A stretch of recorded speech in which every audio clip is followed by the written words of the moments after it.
नमस्कार, मी गणेश बोतालजी, संपादक सह्याद्री वेद. विधानसभेचे पडघम या कार्यक्रमामध्ये सह्याद्री वेद यूट्यूब चॅनलवर आपल्या सर्वांचं मनपूर्वक स्वागत. आज आपण सातारा जावली विधानसभा मतदारसंघाचे महाविकास आघाडीचे अधिकृत उमेदवार अमितदादा कदम यांची भेट घेण्यासाठी आलेलो आहे. मुळात दादांचा प्रचार चालू आहे, परंतु त्यातूनही दादांनी आम्हाला वेळ दिलेला आहे. दादा नमस्कार. नमस्कार, जय महाराष्ट्र. दादा, माझा पहिला प्रश्न असा आहे की या मतदारसंघामध्ये आपण निवडणुकीला सामोरे जात आहात. महाविकास आघाडीच्या माध्यमातून या मतदारसंघाला आपण आपल्या उमेदवारीच्या माध्यमातून सामोरे जात आहात. आपल्याला कसा प्रतिसाद लोकांचा कसा मिळत आहे? सातारा जावली विधानसभेची ही ऐतिहासिक निवडणूक होणार आहे ह्याबद्दल आता माझ्या मनात शंका नाही आहे. लोकांनी ठरवले की परिवर्तन आता करायचं आहे. ज्या पारंपरिक पद्धतीनं ज्यांच्याकडे नेतृत्व होतं त्यांनी सातारच्या जनतेसाठी फार काही केलेलं नाही आणि त्यामुळं जनतेनंच हा उठाव केला आहे. ही चळवळ म्हणूनच आम्ही निवडणुकीकडे बघतोय. ही सत्ता करण्यासाठी नाही, ही जनतेचा जो आवाज आहे तो विधानसभेमध्ये पोचवायचा एवढ्यासाठीची ही चळवळ आहे. दादा, आपण स्वर्गीय आमदार जी कदम यांच्या आपल्या मागे विचारांचा वारसा आहे. एकंदरीत आपले विचारांचे कार्यकर्ते या सातारा जावली मतदारसंघामध्ये आहेत. तर एकंदरीत आपल्याला असे कोणते या भागाचे मूलभूत प्रश्न आहेत की जे आपल्याला जाणवत आहेत? आता तसं विधानसभेचा विस्तार बघितला तर सातारचा ग्रामीण भाग येतोय, शहर येतंय, जावली तालुक्याचा परिसर येतोय. त्यामुळे प्रत्येक विभागातले प्रश्न हे निश्चित वेगळे आहेत. शहरामध्ये फिरताना आजही बघतोय की शहरामध्ये ज्या आधुनिक सुविधा ज्या आपण मोठ्या शहरांमध्ये गेल्यानंतर बघतो की जिथे रस्ते, पाणी, लाईट, ह्या स्वच्छता, ह्या सगळ्या मूलभूत ज्या सुविधा आहेत त्याचासुद्धा बऱ्याचदा सातारच्या प्रभागामध्ये फिरल्यानंतर त्याचासुद्धा अभाव दिसतो. मग 25-25 वर्ष, 30-30 वर्ष तुम्ही नगरपालिका ज्यांच्या हातात आहे ते साधे लोक जर सामान्य लोकांना ह्या सुविधांपासून सुद्धा वंचित ठेवत असतील. आज महिलांच्या शौचालयाचे प्रश्न आहेत. आज शहरामध्ये शौचालय दिसत नाहीत. आज ज्या आपल्या उपेक्षित राहिलेला समाज आहे त्या तिकडच्या वस्ती सदर बाजारची असू द्यात, मतकर कॉलनीतल्या असू द्यात, तिथली स्वच्छता, तेही लोक आहेत, तेही माणसं आहेत. पण दुर्दैवाने ह्या गोष्टींच्याकडं नक्की ह्या नगरपालिकेच्या माध्यमातून दुर्लक्ष झालेलं आहे का दुर्लक्ष करायला लावलं आहे असाही माझा निश्चित प्रश्न आहे. पण ह्या सुविधा ह्या आता बदलायच्यात आणि लोकांना जे चांगलं आहे, जे योग्य आहे, जे कायद्याच्या तरतुदीमध्ये ज्या नगरपालिका ॲक्टमध्ये जे आहे ते त्यांना आपल्याला तात्काळ द्यायचं आहे. त्यामुळं परिवर्तन हे जनतेनं ठरवलं आहे. त्यासाठी दादा, तुम्ही या विधानसभा निवडणुकीच्या या दरम्यान तुम्ही एक ब्लूप्रिंट सादर केलेलं आहे. नेमकं या ब्लूप्रिंटमध्ये काय नेमकं या सातारा जावलीच्या विकासासंदर्भात काय भूमिका मांडलेली आहे आपण? ब्लूप्रिंटच्या संदर्भामध्ये एक निश्चित आहे की प्रायोरिटी आम्ही काही मुद्द्यांची ठरवलेली आहे की सुशिक्षित बेरोजगारी, औद्योगिकरणाला पाठिंबा, तुम्हाला शहराच्या ज्या पर्यटन विकास किंवा तालुक्याचा जो पर्यटन विकास पर्यावरणपूरक आराखडा आहे त्याची मांडणी, त्याचबरोबर सिंचनाचे प्रकल्प जे आमच्या उरमोडीचा असू द्यात, आमच्या बोंडारवाडीचा असू द्यात, मुहातेकर धरणाचा असू द्यात, जे ते प्रलंबित आहेत ते प्रश्न मार्गी लावणे, अशा अनेक गोष्टींच्यावर आम्हाला पहिल्यांदा फोकस करून इथलं जे विस्थापन आहे की ज्याच्यामुळे ह्या सगळ्या कारणांमुळे विस्थापनाचं प्रमाण बऱ्यापैकी वाढले, ते जर थांबवायचं असेल तर तुम्हाला ह्या लोकांना ह्या सुविधा उपलब्ध करून दिल्या पाहिजेत. शेतकऱ्याला समृद्ध करावं लागेल, सुशिक्षित बेरोजगारांना तुम्हाला हाताला काम द्यावं लागेल, उद्योजकांना सुरक्षित वातावरण तयार करून द्यायचं असेल, हे सगळं करण्याची आता भूमिका घेऊन आम्ही पुढे चाललो आहे. दादा, तुमच्या बाबतीत विरोधकांकडून हा आरोप होतोय की हे उमेदवार निवडणुकीपुरते उगवलेले आहेत आणि यांचं काही निश्चित नसतं आणि निवडणूक झाल्यानंतर हे अजितदादा गटात प्रवेश करतील, असा विरोधकांकडून एक आरोप जनरल होतोय. याबाबत आपण काय बोला? नाही, त्यांना आरोप करणं ही त्यांची एक नेहमीची पद्धत आहे. त्यांनी मुळामध्ये त्यांनी एक प्रतिज्ञापत्र सादर करावं की मी ज्या पक्षात जाणार आहे त्या पक्षात ते येणार नाहीत, म्हणजे मी माझ्या पद्धतीनं स्थिर राहील, ते त्यांच्या पद्धतीनं स्थिर राहतील. त्यामुळं त्यांनी ह्या वल्गना करण्याची आवश्यकता नाही. त्यांनी 3-3, 4-4 पक्ष बदललेले आहेत आणि ते मला वाटते की आम्ही जेव्हा भूमिका बदलल्या, ह्या जनतेचा आवाज उठवण्यासाठी जे माध्यम, जे व्यासपीठ मिळेल ते आम्ही स्वीकारले, सत्तेच्या कारणासाठी नाही. ह्यांनी मात्र सत्ता कारणासाठी, ठेकेदारांना जपण्यासाठी, त्यांच्या भागीदारांना जपण्यासाठी केलं आहे. त्यामुळं अशा वल्गना त्यांनी आमच्या बाबतीत करू नयेत असं मला वाटतं. तुमच्यावर हा एक आरोप होतो की आपण कमिशन एजंट आहात, याबाबत आपण काय बोला? एजंटांच्या गुरूंनी असली वल्गना करण्याची आवश्यकता नाही. तुमच्या कोणकोणत्या विभागामध्ये कोणकोणते एजंट तुम्ही नेमलेले आहेत आणि त्याचे प्रमुख तुम्ही कसे आहात हे जग जाहीर आहे. ठेकेदारांची एजंट जे तुम्ही इथं सगळ्या सातारा जावली विधानसभा मतदारसंघात आहेत, नगरपालिका क्षेत्रात आहेत, त्यांचे गुरु तुम्हीच आहे. बँका बुडवून तुम्ही लोकांचं नुकसान केलं, त्या बँकांना बुडवण्याचे गुरु तुम्हीच आहे. आज कारखान्यावर आपण सातत्यानं बघतो की शेतकऱ्यांचा ऊसाचा प्रश्न ज्या वेळेस झाला त्यावेळेस लोकांच्या डोळ्यामध्ये आसू आणायचं, काटामारी करायची, ह्या सगळ्याचे गुरु तुम्हीच आहे.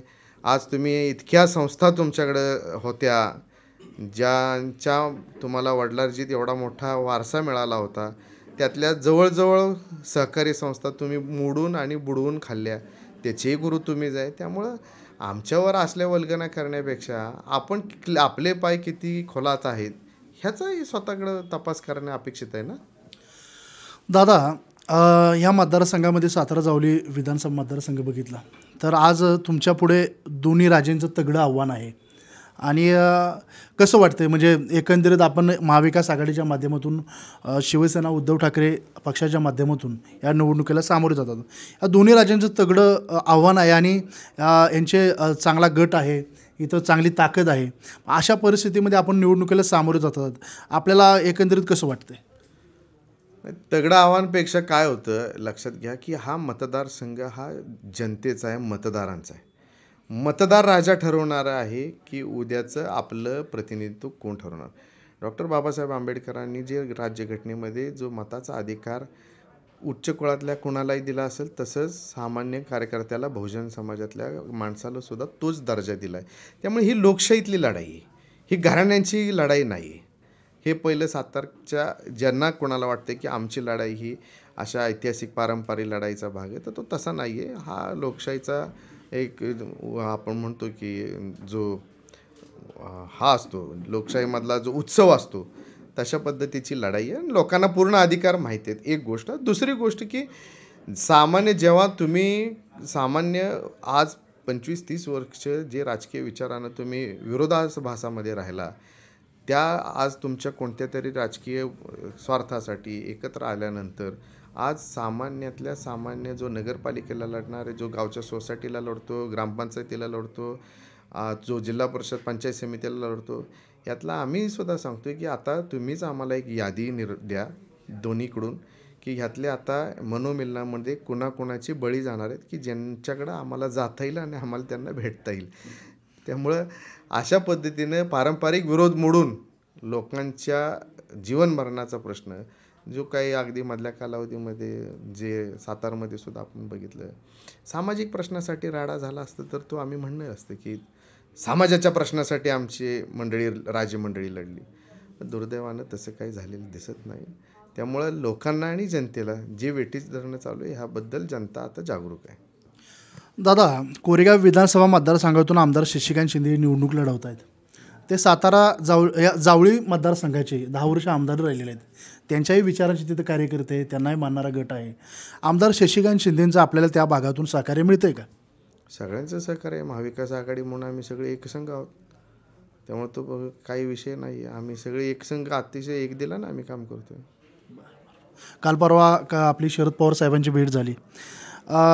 दादा, ह्या मतदारसंघामध्ये मऊ हादगेकर पुनर्वसित आहेत त्यांचाही प्रश्न आहे आणि बोंडरवाडी धरणाचाही प्रश्न आहे, अजून प्रलंबित आहे. म्हणजे याबाबत आपली भूमिका काय असणार आहे? नाही, पहिलं की आमदार झाल्यानंतर पहिली भूमिका हीच असेल की जो सिंचनाचा बोंडरवाडीचा प्रकल्प असेल, रखडलेला मऊ हादगेकर धरणाचा असेल, जे आमचे प्रकल्पग्रस्तांचे अगदी आमचे कोयनेचे असतील, माझ्या कनेरचे असतील, उरमोडीचे असतील, ह्यांच्या बाबतीतले काही प्रश्न असतील, ज्या ग्रामपंचायतीचं अस्तित्व आता वर सरकून राहिले त्यांचा जो प्रश्न आहे, प्रकल्पग्रस्तांच्या ज्या ह्या 4-5 प्रकल्पामधले जे प्रलंबित प्रश्न आहेत आणि मुख्यत्वे की बोंडरवाडीचा प्रकल्प हा तात्काळ मार्गी कसा लागेल ह्यासाठी शासनाकडं पहिल्या वर्षाच्या कालावधीमध्येच आमचा प्रयत्न राहील की तो मार्गी लागला पाहिजे, त्याचं काम सुरू झालं पाहिजे, त्याची आर्थिक तरतूद झाली पाहिजे. यासाठी सरकारला आम्ही निश्चित स्वरूपानं आग्रह धरू, मागणी करू की ही जनतेची मागणी आहे, ती जनतेची मागणी आपण तात्काळ सोडवावी. दादा, हा मतदारसंघ जर बघितला तर सातारा शहर भाग वेगळा येतो. या सातारा जावळी मतदारसंघातील काही गावं डोंगराळ भागामध्ये पण येतात, म्हणजे दुर्गम डोंगराळ भाग असा येतो. आणि एकंदरीत म्हणजे विकासाचं पुढचं विजन आपलं या बाबतीत काय असेल? कारण सातारा शहर वेगळं, मेढा शहर वेगळं आणि सातारा जावळी मतदारसंघ. कारण आपण महाबळेश्वर पंचायत समितीचे सभापतीही राहिलेले आहात. या ठिकाणी जावळीमधून जिल्हा परिषद सदस्यही राहिलेले आहेत, सभापती राहिले जिल्हा परिषदेचे. तर एकंदरीत आपलं विजन ह्याच्यापुढे काय असेल ह्या निवडणुकीला सामोरं जात आहे तर? नाही, विजन हाच आहे की जो सुशिक्षित बेरोजगारांची जी संख्या वाढत चालली त्यांना इथल्या इथं रोजगार उपलब्ध करून देणे, औद्योगिकीकरणाला पाठबळ देणे. कारण शेवटी हे बघा, नवीन इंडस्ट्रीज जोपर्यंत येत नाहीत तोपर्यंत रोजगार निर्मिती होऊ शकत नाही आणि त्यांना एक सुरक्षित वातावरण तयार करून देण्याची एक नैतिक जबाबदारी आपल्यासारख्यांची असते. हे मात्र आवर्जून मान्य करावं लागेल. दुसरी गोष्ट की आज ज्या रांगाच्या रांगा इथनं सुशिक्षित बेरोजगारांच्या आपण पुण्याला जाताना पाहतोय, की आज आपण शहरामध्ये म्हणजे आपल्याला सगळ्यांना ती थोडीशी खंत वाटते की आपल्या इथल्या मुलांना त्यांच्या हाताला आपण इथंच काही काम उपलब्ध करून देऊ शकत नाही. तर तो ओढा जो मोठ्या शहरांच्याकडे चाललेला आहे तो कसा राहील? पर्यटन विकास कार्यक्रम, मी जे मगाशी म्हटलं की पर्यटन विकास कार्यक्रमाअंतर्गत जे काही आज कुटुंब विस्थापित होत आहेत, माझ्या डोंगर करपारीतली मधले जे गावं आता बरेचसे इथं रोजगाराची संधी उपलब्ध नसल्यामुळं, शिवाय शेतीची साधनं अतिशय मर्यादित असल्यामुळे जे जात आहेत त्यांना पर्यटनाच्या माध्यमातून एक एक कुटुंब जरी परत आलं तरी आपण म्हणू की आपण लोकांसाठी काहीतरी दायित्व आपलं स्वीकारून काम करू शकलो. दादा, माझा एक असा वेगळा प्रश्न असा आहे की दोन्ही राजेंचा म्हणजे आमदार शिवेंद्रसिंह राजे भोसले आणि खासदार उदयनराजे भोसले यांचा इथल्या मुस्लिम समाजाशी म्हणजे अगदी चांगले संबंध आहेत, ऋणानुबंध आहेत, इथे दलित समाजाशी.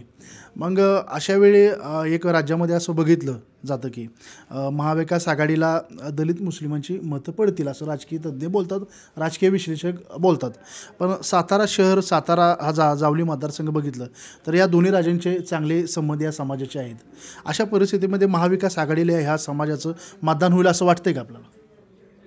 महाविकास आघाडी ही भारतीय जनता पार्टीनं ज्या पद्धतीनं समाजामध्ये विष पेरायचं काम केलं, समाजामध्ये विघटन करायचं काम केलं, त्यांना उत्तर म्हणून भारतीय जनता पार्टीच्या मागे सातारची जनता असू द्यात किंबहुना महाराष्ट्र राज्यातली जनता असू द्यात, जे अल्पसंख्याक समाज आहे, उपेक्षित समाज आहे, तो कधीही अशा वृत्तीला पाठबळ देणार नाही ह्याची मला खात्री आहे. त्यामुळे सातारचे सुद्धा कितीही लोक असले तरीसुद्धा माझ्या बरोबर राहतील आणि महाविकास आघाडीला पाठबळ देतील, कारण ही लढाई ही बहुजन समाजाची लढाई आम्ही लढतोय. अगदी दादा. दादा, आता या मतदारसंघामध्ये आपण प्रचार करताय. एकंदरीत सातारा तालुक्यातली काही गावं आहेत या मतदारसंघामध्ये, जावळी तालुक्यातील गावं. एकंदरीत आपल्याला कसं वाटतं म्हणजे लोकांच्या पर्यंत पोहोचताना या मतदारसंघामध्ये तुमच्या बाबतीत आरोपही विरोधकांकडून असं होतं की ह्यांना अजून गावागावांचे रस्तेही माहीत नाहीत, आम्ही केलेल्या रस्त्यांवरूनच गाडी फिरवत आहेत. म्हणजे एकंदरीत ह्या आरोपांना आपण कसं उत्तर द्याल? नाही, जेव्हा ही मंडळीसुद्धा जावलीच्या राजकारणामध्ये सहभाग द्यायला आले त्यावेळेस त्यांनाही बऱ्याचशा वाटा माहिती नव्हत्या. त्यामुळे त्यांनी अशा वल्गना करू नयेत. आम्हाला सुद्धा सगळ्या वाटा माहिती आहेत आणि तुम्ही केलेले रस्ते काय दर्जाचे आहेत हे तपासायला कदाचित ते परत गेले नाहीत. त्यामुळे तो पहिला तपासून या की त्यांनी केलेले जे म्हणतात रस्ते आहेत त्याची अवस्था आज काय आहे, तिथनं माणसं जात आहेत का आणि काय जात आहेत हे आधी तपासावं. दादा, पण एकंदरीत ह्या सातारा जावलीमध्ये बघितलं तर आमदार शिवेंद्रसिंह राजे भोसले यांनी विकास कामं केलेले आहेत म्हणजे, आणि एका बाजूला आपण निवडणुकीला सामोरं जातो. नेमकं आपल्याला कसं वाटतंय? हो, विकास हा त्यांना अपेक्षित आहे की ठेकेदारांना आपण सांभाळलं म्हणजे विकास होत असेल तर तो कदाचित त्यांनी केला असेल. पण सामान्य कार्यकर्ता जो गावात राहतोय, शहरात राहतोय, त्याला जे अपेक्षित विकास आहे, आणि विकासाची मी नेहमी सांगतो की एक संकल्पना अशी असते की केवळ भौतिक विकास म्हणजे तुमचं इन्फ्रास्ट्रक्चर डेव्हलप केलं म्हणजे विकास होत नाही. दादा, तुमची विकासाची व्याख्या काय? विकासाची व्याख्या म्हणजे मुळात आज तुम्हाला आर्थिकदृष्ट्या समृद्ध सामान्य कार्यकर्त्याला केलं पाहिजे, शेतकऱ्याला तुम्हाला समृद्ध करता आलं पाहिजे, सुशिक्षित बेरोजगारांना तुम्हाला हाताला काम देता आलं पाहिजे, तुम्हाला उद्योजकांना जपता आलं पाहिजे, तुम्हाला शहराच्या विकासासाठी आवश्यक असणाऱ्या ज्या गोष्टी आहेत त्या तुम्हाला निर्माण करता आल्या पाहिजेत की शहराकडे येण्याचा ओघ जसा वाढेल त्या पद्धतीनं काम अपेक्षित आहे. आज मला सांगा, मूलभूत गरजांवरच काम होत नाही. कारण मी परवा मल्हारपेठेच्या परिसरामध्ये जात होतो, मी शाळेच्या कालावधीपासून बघितलं की तिथं असणारी ओढ्यावरची जी शौचालयाची व्यवस्था आहे ती गेले 35-40 वर्ष म्हणजे माझं वय जेवढं झालं आहे तेवढ्या वयापासून ते शौचालय त्याच अवस्थेत आहे. म्हणजे जर आपण एवढी संधी घेऊन ते सुद्धा जर बदल करू शकत नसलो तर सातारच्या जनतेला आपण काय देऊ केलंय ह्याचं उत्तर त्यांनीच द्यावं, कारण जनता हे प्रश्न विचारते आहे. एकंदरीत अमितदादा कदम यांनी आपल्या म्हणजे प्रचाराचा दादा शेवटचा दिवस म्हणजे त्यातूनही दादांनी वेळ काढून आम्हाला मुलाखत दिली आणि त्यांची भूमिका नेमकं महाविकास आघाडीच्या माध्यमातून कशा पद्धतीनं शिवसेना उद्धव ठाकरे या पक्षाच्या माध्यमातून सामोरे जात आहेत याबाबत दादांनी अगदी आपली भूमिका स्पष्ट सांगितली. दादांनी आम्हाला वेळात वेळ काढून आपला वेळ दिला त्याबद्दल मनपूर्वक आभार. धन्यवाद.